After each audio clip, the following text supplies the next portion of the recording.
Hello, everyone, and welcome to today's session. I'm okay. Are you okay? This presentation is for managers and supervisors whose companies contract with Insight Employee Assistance Program. I'm Dr. Susan Meyerly. For those of you that I haven't met yet, I'm president of Insight, and I'm excited that you're listening to today's session. We are recording today's session, so if you have questions or if you would like some additional information on any of the topics that we've addressed, or any questions or information about Insight Employee Assistance Program in general, feel free to give us a call or email us after the conclusion of today's session. Thank you again for participating. So here are a few things that we're going to be covering in this particular session. One is to invite you to do a self-check.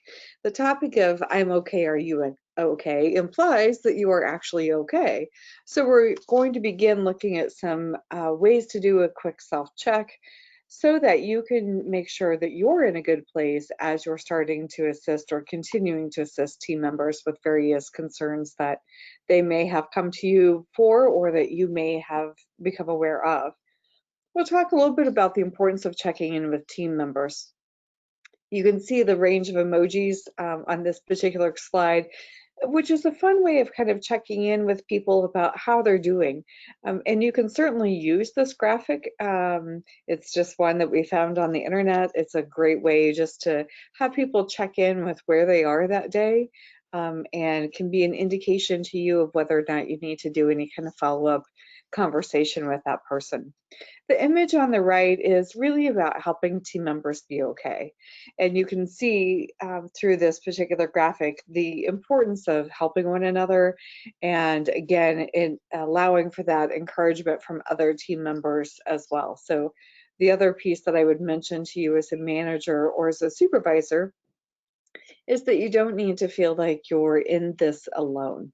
And I think that's one of the values of honestly meeting in person, is that we have that opportunity to share experiences with one another and really to be able to learn from one another's experiences. Unfortunately, with the social distancing requirements that are in place, obviously we're not allowed to do that. So I would encourage you, though, to reach out to your peers and do just a quick touch base about how they're doing, what they're facing, and really making sure that you're building off of those support systems that are in place more likely when we're in the office and maybe less obvious to us when we're outside of the office and working from home. So let's begin with that idea of self-check. And I have to say, I'm so proud of this particular slide. I did not create it, but I will certainly take full credit for it. So there's different elements of making sure that we're okay. And the WebMD slogan, will start in the bottom left, indicates making sure that you are taking care of yourself physically. Are you getting checkups? Are you making sure that if there are symptoms that you're identifying, whether it's of COVID-19 or something else, that you're getting that checked out and that you're following through on medical appointments, any type of self-monitoring that you might need to engage in due to medications that you're taking, following up with doctor's recommendations or provider's recommendations. The top left, then who cannot smile when you see this picture? And I think most of us, quite honestly, are envious of this little baby who appears to be deep in sleep with a little smirk on their face and arms outstretched. And I know, quite honestly, I'm envious of that opportunity to sleep with that sense of peace and relaxation. But part of that self-check is making sure that we are getting enough sleep. And these, by the way, are also good strategies for you to keep in mind as you're talking with team members about self-care. Um, the amount of sleep that we all need seems to vary from person to person. And obviously you have heard the recommendations as well as I have that generally 7 to 9 hours of sleep is recommended. Most of us don't feel like we get adequate sleep, and I would suggest that part of the reason we don't feel like we get adequate sleep is that we're not engaging in good sleep hygiene. So making sure that we're not on electronics right before we go to sleep. having a strategy in place to kind of wind down before you go to bed, following a routine and reminding your brain that you're approaching bedtime and that it's time to shut down, it's time to call it an end of day. All of those types of messages also help us and our brains kind of get ready to shut down as well. And then making sure that the sleep environment is at a proper temperature. I know today it's a little bit warm in my office, so I apologize for my bright pink skin. I promise I'm not sunburned. It's just a little stuffy in here. So making sure that your sleeping environment is conducive to sleep, whether it's the right amount of blankets, the positioning of the pillows, the temperature of the room, noise, buffers, white noise, all of those things can really support good sleep habits. And it's important to really look at our sleep habits. We all have habits that we engage in, and some of those are a little bit healthier and more supportive of us physically, mentally, and emotionally than others. And our sleep is one of those foundations of physical health that we really, quite honestly, take for granted the impact that that has on us. And then the top right, as you can see by the blocks, are representing that balanced diet. We have a tendency when we're stressed to not always engage in healthy behaviors, and sometimes that involves the food that we eat or what we're consuming in beverages as well. So we need to pay attention to our diet, making sure that we're eating diet or foods that and a diet rich in nutrients, and that we're avoiding those things that don't have a high nutritional density. And unfortunately, many people say, well, you've just taken away all of my go-to snack foods. That may be true. And I know that many of us who are working from home have identified what's been referred to in the popular press as the quarantine 15, kind of that take on the freshman 15, only when we're working from home. We have a tendency when we get bored to go to the refrigerator, go to the cupboard, and it's much easier because it's more accessible. So we may just need to put some safeguards in place to make sure that we have healthy foods in our environment, whether that's our office or our home, healthy snacks, so that we have less temptation for some of those things that are not always really healthy for us. And then also part of self-check is making sure where we are doing it emotionally. So I love these pictures from happy to scared, mad, sad, and I'm not sure yet. And recognizing that those emotions can change throughout the day, they can change on a moment's notice or no notice at all, quite honestly. And that sometimes we can start off in a great mood and something happens and that triggers a different emotion. And if we're able to recover and kind of manage that issue, whatever that happens to be, we can kind of feel more like we're confident again and maybe a little bit happier. Sometimes people have said to me, well, I feel like I'm bipolar. And let me assure you that those mood fluctuations are normal, first of all. And mood changes as they relate to bipolar disorder are over a much longer extended period of time and have a greater range and height of excitement and depth of despair than what we typically experience in those mood fluctuations on a day-to-day basis. The reason that I include this segment on emotions is making sure that we're in a good place to be able to help our team. So if we're not in a good place, then we need to figure out some different strategies, coping mechanisms, support systems, etc., so that we can be who we need to be as leaders in order to be effective support and assistance to the team members and employees that we supervise. So let's talk a little bit about self-care. And I need to explain the cartoon on the right because we've all heard different suggestions about self-care, things that we could do, should do. And so I found this cartoon quite humorous. You can lead a human to knowledge, but you can't make it think. And it's that whole idea of a lot of this information are things that we know, things that maybe we've even taught at some point. But there's something different about having that knowledge and being able to think about that knowledge or implement that knowledge at the time that we need to. And sometimes, even though we have the knowledge that something is not very healthy for us, We try not to think about that at the time that we're engaging in that second scoop of ice cream, for example, or that second or third glass of wine. I'm not suggesting that you can't drink and that you can't eat ice cream, but we probably need to give some consideration to what our parents used to say of everything in moderation. So when we're looking at self-care, we really want to practice this concept of being intentional with things that fuel you, things that bring you joy, things that are important to you. And we have a tendency, especially, I know this was true when kids were home from school and parents were trying to work and be teachers for their child's education, and we were wearing multiple hats. There didn't appear to be enough time in the day for us. And my hope is now that school is open for the summer, then we feel a little bit less pressure, although obviously our kids still need our attention and might still need to have some kind of supervision. We also still need to make sure that we have that time set aside for us to go for that 15-20 minute walk by ourselves, to take that 15-20 minute bubble bath. Again, I'm emphasizing 15-20 minute increments because I think sometimes we don't feel like there's enough time in a day for us. And I think when we can start to look at those smaller activities, smaller time allotted activities that we can do that help us feel nurtured, then those are easier to implement through our day.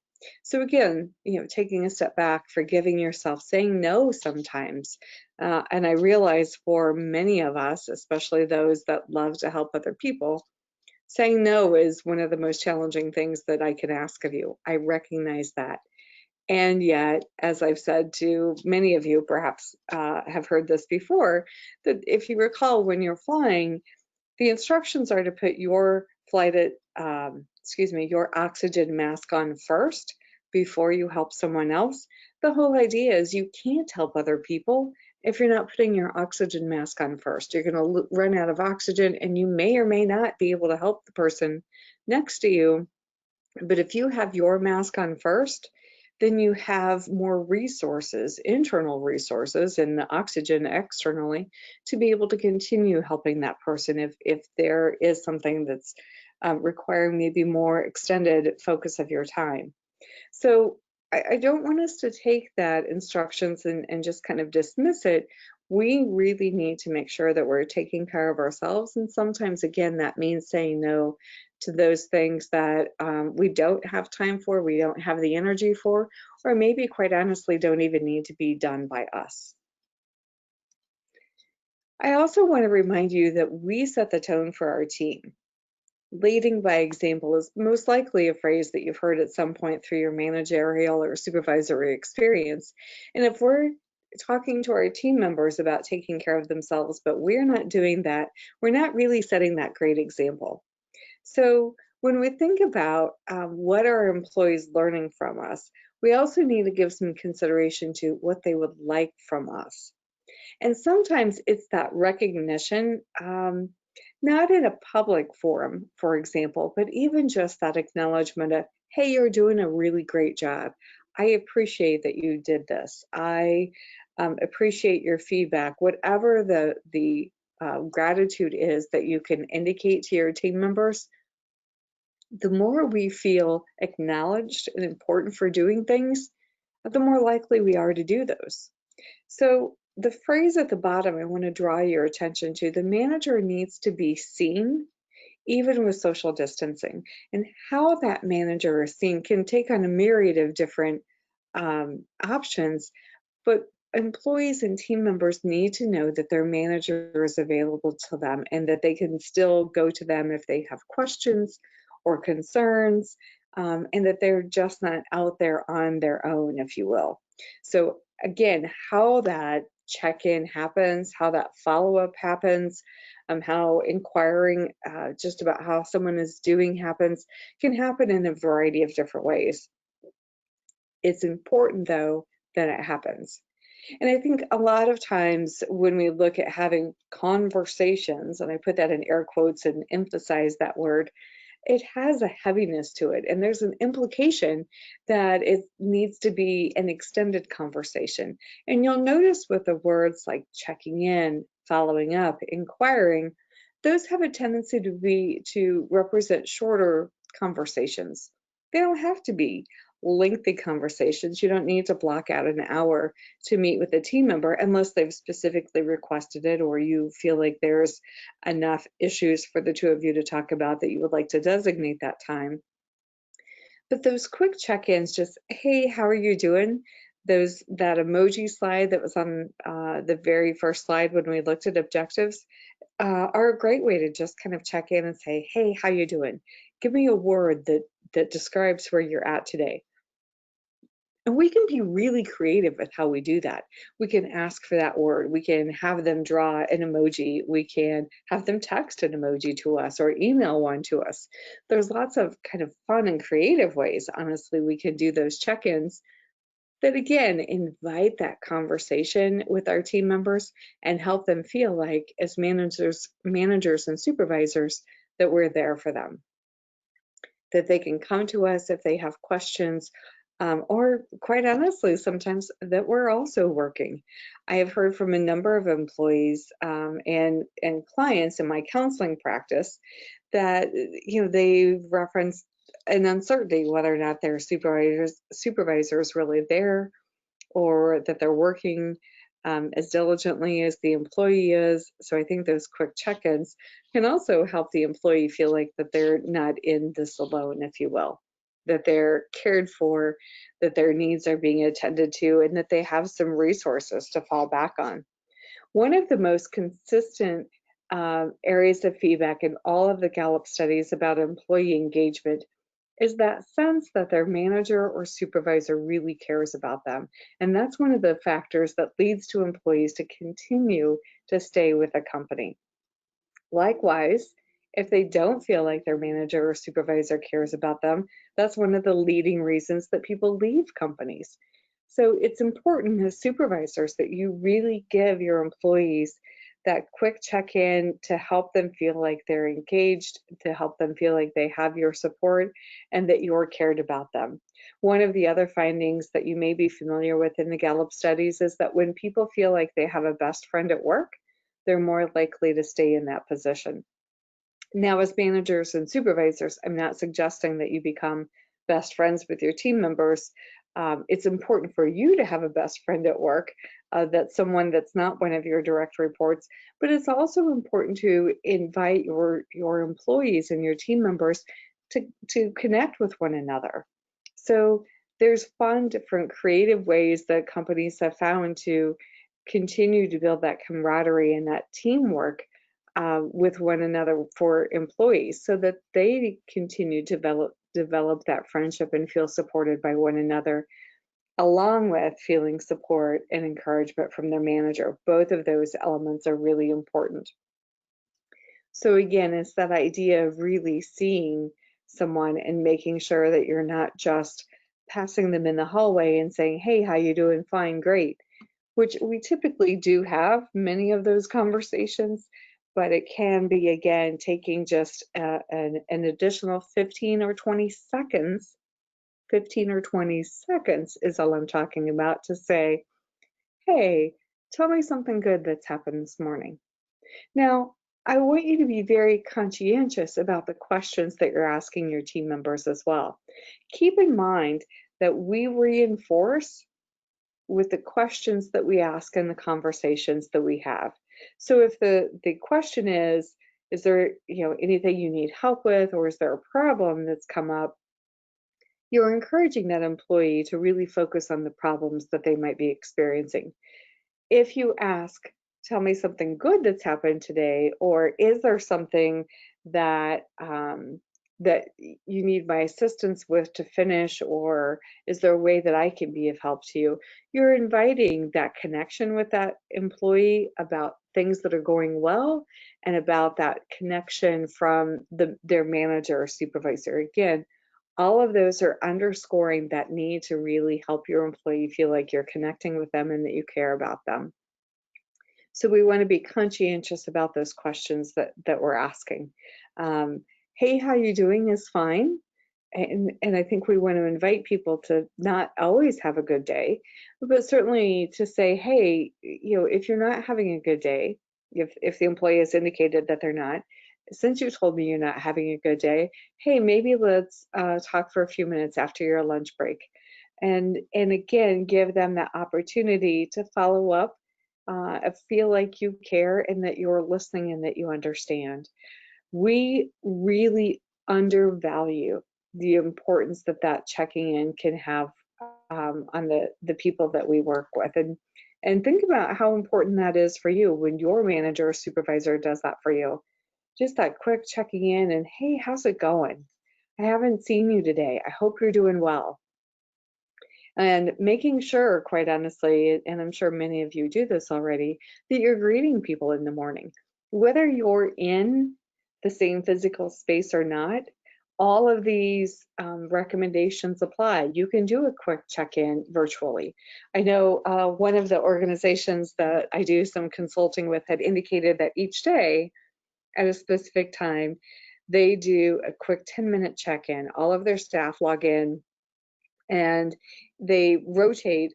Each person in that rotation then identifies like a fun question or an activity for them to engage in that's designed to build that team spirit.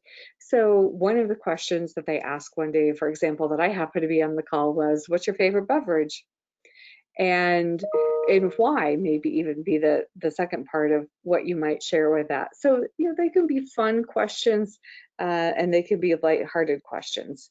So again, it's that opportunity to build that engagement. So as I'd mentioned to you before, employee engagement is really critical now, probably more so than ever. I'm sure many would argue that it has always been important and it continues to be important.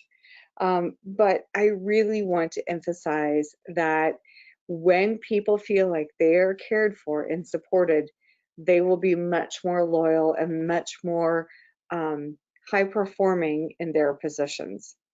So here's a couple of thoughts. We really have gotten into what I would say is kind of a bad habit in our society, where it's much easier to send an email to someone. And there may be times, again, in this particular crisis that we're experiencing, we're sending handwritten notes or leaving a handwritten note for someone, as these two visuals illustrate, that really can make a difference. I have to share with you, I got a postcard from one of my friends who we go to conferences together, and it was just a quick, I'll flash it in front of you, handwritten postcard that basically just said, hey, hope all is well, stay safe, and then a countdown to our next conference, miss you, talk soon. And for most of us who are no longer excited about getting the mail because the only thing that ever comes are, you guessed it, bills and junk mail, it was just something fun and exciting. Now, the other thing that's different is that I don't see Dawn every day, but even for those folks that you see on a daily basis, what a fun surprise to send them a quick note in the mail. And you can encourage team members to do this for one another too. Again, it's part of that creating engagement, feeling supported, making sure that as managers they feel like you care, but also building that team spirit as well. And I know we've also talked about putting recognition up on billboards, or whether those be virtual billboards or actual physical billboards when you're in the office, but that acknowledgement is so important for folks. And then I can't emphasize enough the idea of picking up the phone and calling someone. We, again, have a tendency to rely on written communication, and whether that's email or text. And sometimes it's important to just pick up the phone and call somebody and say, hey, haven't talked to you for a while. How are you doing? Or here's the project that I'm working on. I need your feedback on this. Or do you have this information? We can do that via phone. And here's the difference. When we're engaging in any kind of written communication, we're only getting 7% of the message. Lots of opportunities for that information to be misinterpreted. I was on a listserv earlier today, and there were lots of different um, uh, intensity of emotions around the topic that was being discussed. And I was reminded countless different times when people would kind of come back on and clarify what they had written because someone was focused on the words. And again, that's only 7%. So that leaves the door wide open to lots of interpretation. Some interpreted more positively than others. So they had to go back and add that clarification. When we're on a phone call, if we think about the words being 7%, our tone of voice, the rate that we speak, even the pitch of our voice is another 38%.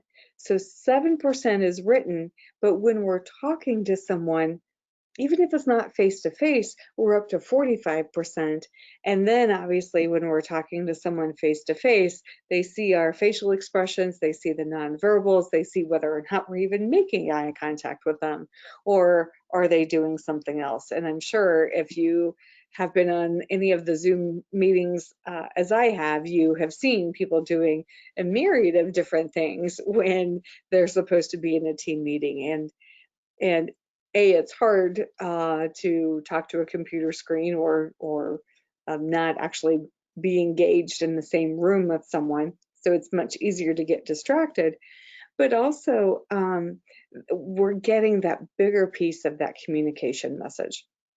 So when we're communicating with someone, again, think about that 7, 45, and 100. 7 are the words. So if we're putting something in writing, that's all the information that they have to interpret however they choose. 45% when they actually hear our voice. So we're increasing that clarity of the communication message a little bit more. And then even most clarity when we're able to communicate verbally, and then they see our facial expressions and nonverbal gestures and all of those elements. So don't rely strictly on email when you're communicating with your team members, making sure that you're incorporating all of those different platforms. And I'm not suggesting that everything needs to be a Zoom call, because you've heard probably as much as I have about Zoom fatigue. And I'm not suggesting that everything needs to be a phone call either, but we need to make sure that we're not exclusively relying on email when we're talking with our team members. So I want to spend a few moments now talking about what to do when you're concerned about an employee. And this is where Insight Employee Assistance Program comes in even more so as a resource for you. So there's 2 different ways that you can intervene with someone that you're concerned about in the workplace.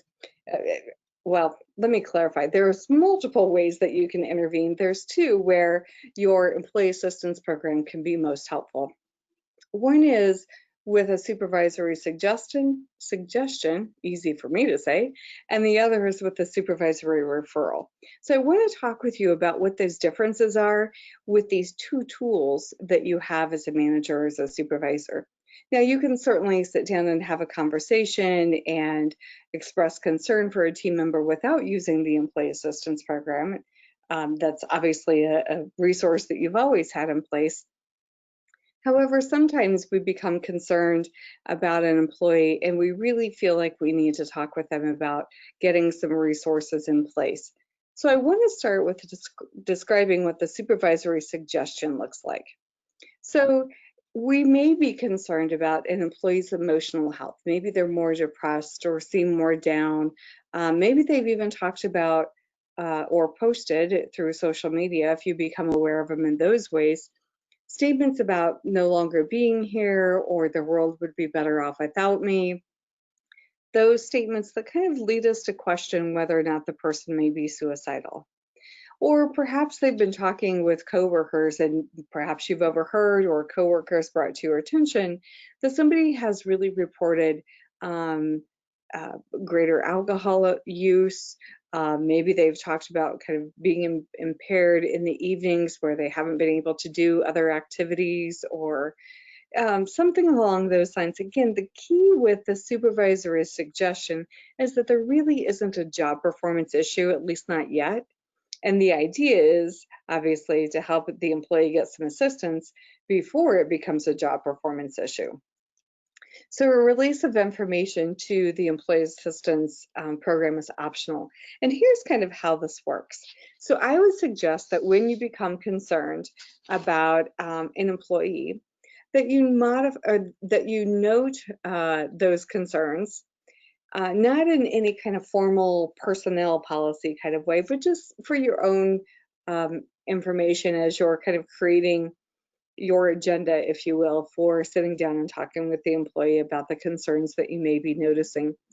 So it can be, look, I noticed last week that you were really kind of not quite yourself. You seemed kind of discouraged.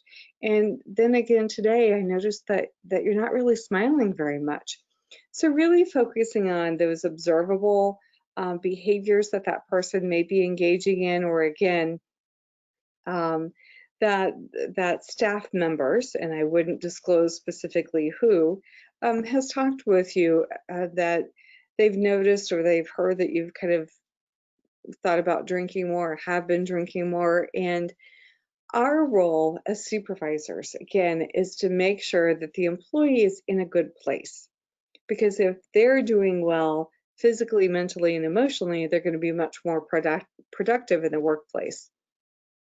So the employee needs to feel like this is not, getting called to the principal's office, if you will, but it's really expressing concern because you care about your employees. And I know all of you care about your employees.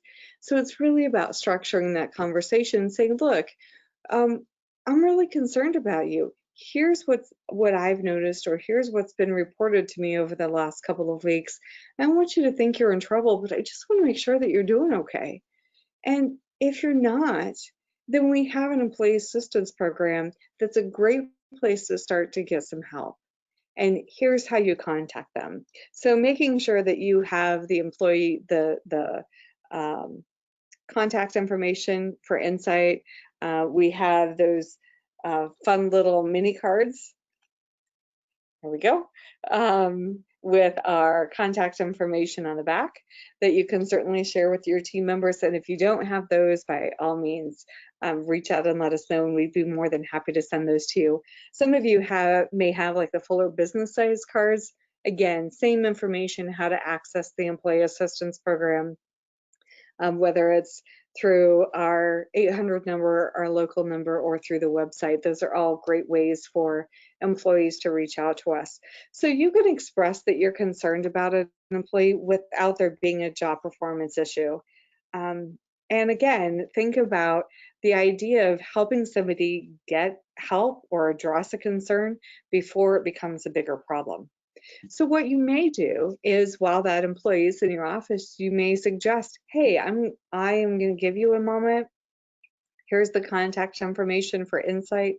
Give them a call. If you want me to step out of the room, if you can, then that may be very helpful to give the employee some privacy to call, or you may also suggest that they can call on their own time. Again, there isn't a job performance piece yet, and we certainly hope that there isn't going to be. So you're suggesting that they reach out to get some assistance. And ideally, as you may well know, the sooner we act on any concerns, whether it's a physical health concern or a mental health concern, the shorter that recovery time.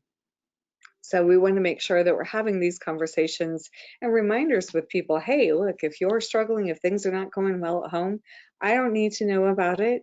As your manager, I would suggest that you probably don't need to know about it.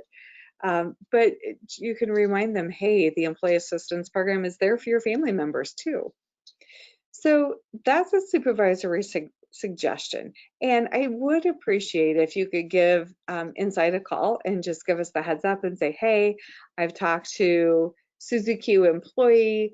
She seems to be a little bit down, or she's expressed some suicidal statements via social media, and I've given her your contact information to reach out. It's perfectly okay to tell the employee that you've done that, because sometimes that makes it easier for the employee to call. Because if you've ever needed to call someone and you're just not sure where to start, that reminder that their supervisor has called can help them feel more comfortable in beginning to have that conversation and seeking some assistance. So we want to do whatever we can to help make it easier for the employee to reach out for that assistance. So let's talk about a supervisory referral. This is the formal process where you send someone to the EAP because their job performance has been impacted. And this visual illustrates that they've been a great or even a good employee, and there's been a decline in their performance. And we want to make sure that we're documenting what those changes in their job performance areas are, have they as observably and as objectively as possible. So the number of times that they've been late for work, or that they've called off work, or that they have missed a step in a process. And again, those outwardly behaviors that are observable. And if it's not something that's observable, then we probably need to give some consideration to how that impacts the job. So think about it in this way. So let's say that someone has appears to be more angry, or they're more difficult to get along with. What are some of the characteristics, some of the behaviors that you're noticing that leads you to have that impression? So if we, again, focus on those behaviors, well, they're shorter with their answers, they're not forthcoming with information, they're kind of more protective of information rather than sharing that with team members who may need it. They're not responding to emails, or there appears to be some hostility in the words that they're using within the emails. Those are, again, some objective ways of assessing whether or not that employee's job performance has shifted. So when you're engaging in a supervisory referral, we do suggest that you sit down with the employee, have that conversation about how their job has been impacted. And again, much like we talked about with that supervisory suggestion, you're doing that from that standpoint of, I care about you. You're an important part of our team. Your performance affects the rest of our team members. And the image that I often like to use is that the mobile, the baby's mobile that hangs above the crib, where when one piece of that mobile shifts, then it affects everyone else. And we may not realize that, but that's important. I think it's an important image to illustrate the connectivity that we all have within the workplace. So when we are expressing that concern and that care, the idea is to help each individual employee be as effective as they can be at work, and obviously then work together cohesively and collaboratively as a team. So we want to come from that standpoint of care. We're outlining what the observable behaviors are that we're concerned about. We're being clear with what our expectations are. And here's the other piece that I would mention. We've talked about observable characteristics or behaviors that demonstrate that employees' job performance has declined. And when we're reestablishing those expectations, we also need to have those be observable as well. So it's not sufficient to say, be a better team player, or communicate more effectively, or be calmer at work, or whatever it may be, because those are subjective, and what I think might be calm might be different from what you think is calm, or what I think is a good communicator might be different from what you think a good communicator looks like or does, or that impression that we have. So when we focus on those observable changes, and again, I go back to attendance because that's such an easy one to illustrate, they'll be on time every day. And they will clock in on time. They will respond to emails within 24 hours, or whatever those expectations are. Those are all measurable. So we're demonstrating that we care. The behaviors that we have observed, there we go, or the other team members have reported to us. And then 3, we're being clear with those expectations of change that are measurable. And then we're reminding them, or letting them know that we're referring them to the Employee Assistance Program because we want to retain them as employees and we want them to be successful. So we're really building our resources to help them be more effective again in their roles as team members. So that's where, again, you provide the information, contact the employee assistance program. We suggest putting a time frame by which they need to do so. Typically, if it's like a Tuesday or Wednesday, employers will give through the end of the week. If it's on a Thursday or Friday, then they may give till the following Monday or Tuesday or maybe even Wednesday for that employee to call. Generally, I encourage it to be less than a week, unless there's some exception where the employee is going to be out of the office or off work for an extended period of time. And it may not be easy for them to reach out or schedule an appointment. But certainly that time frame by which that appointment is expected to be scheduled. What we then do is ask you to either download from our website the supervisory referral form that kind of covers these steps that I've outlined, or you can have those on file. Or you can give us a call and say, hey, this is Susan Meyerly from XYZ company. I'm sending in Sally Smith. Here are some of the concerns we've had about her job performance. Here are the expectations that she's going to be working on meeting, and she has until Friday on this date to reach out to the Employee Assistance Program. That's the information that we'll take, and along obviously with your contact information or your representative from your office's contact information, and then we will let them know when that employee has scheduled or whether or not we've heard from them. So remember that with both of the oh, and by the way, I forgot to mention, that release of information is expected so that we can communicate back to the company that that employee is doing what they need to be doing based on that conversation and that kind of contract that they entered into with their manager. So it's the release of information might be requested when it's just a suggestion. When it's a formal referral because there's job performance issues, then we set it up that we expect that client to sign that release of information so that you can feel confident that they're doing, taking some steps and doing what they need to do to become an effectively employed person again. So again, having that conversation, starting with those observations, expressing concern, letting the employee know that you're here to help and that the Insight program is here to help. We are not the disciplinarian by any means. We are here to help the employees and help you as a manager and help the companies. So it helps for, I think, employees to realize that this is a resource to them. It's not a punishment, if you will.